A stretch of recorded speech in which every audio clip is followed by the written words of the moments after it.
আসসালামু আলাইকুম। শিক্ষক দেখলে আগের মতো শ্রদ্ধায় মাথা হয় না নত। 1995 সালের শেষের দিকে আমার লেখা এই কবিতাটির পেছনের গল্প আজ আপনাদের সামনে ছোট্ট করে তুলে ধরব।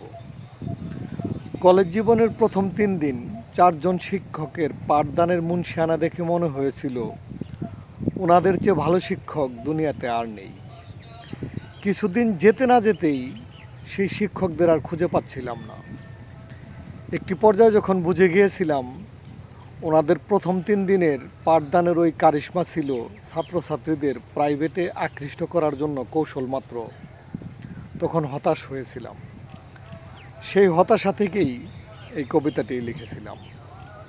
কবিতাটি পরবর্তীতে 21শে বইমেলায় প্রকাশ পেয়েছিল। প্রাইমারি এবং মাধ্যমিক স্কুলের শিক্ষক শিক্ষিকাদের দেখলে নিজের মা বাবার মতো মনে হয়, শ্রদ্ধায় মাথা নুয়ে আসে। কলেজের অন্য অন্য শিক্ষকদের দেখলেও ভালো লাগে, শ্রদ্ধা করি, কিন্তু ওনাদের দেখলে ভিতর থেকে একটা বিতৃষ্ণা আসে, ঘৃণা আসে। যদিও ওনাদের বাহ্যিকভাবে প্রকাশ করি যথেষ্ট ভালোবাসি, কিন্তু ভালোবাসা ভিতর থেকে আসে না।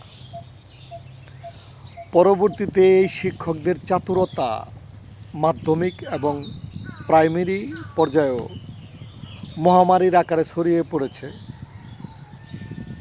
যে কারণে বর্তমান বাংলাদেশের শিক্ষা ব্যবস্থার এই নাজুক অবস্থা।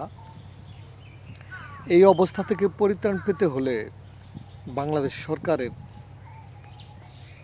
জরুরিভাবে পদক্ষেপ নেওয়া উচিত বলে আমি মনে করি।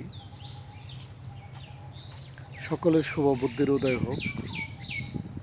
ভালো থাক আমার দেশের মানুষ, ভালো থাক পৃথিবীর সকল মানুষ। আল্লাহ হাফেজ।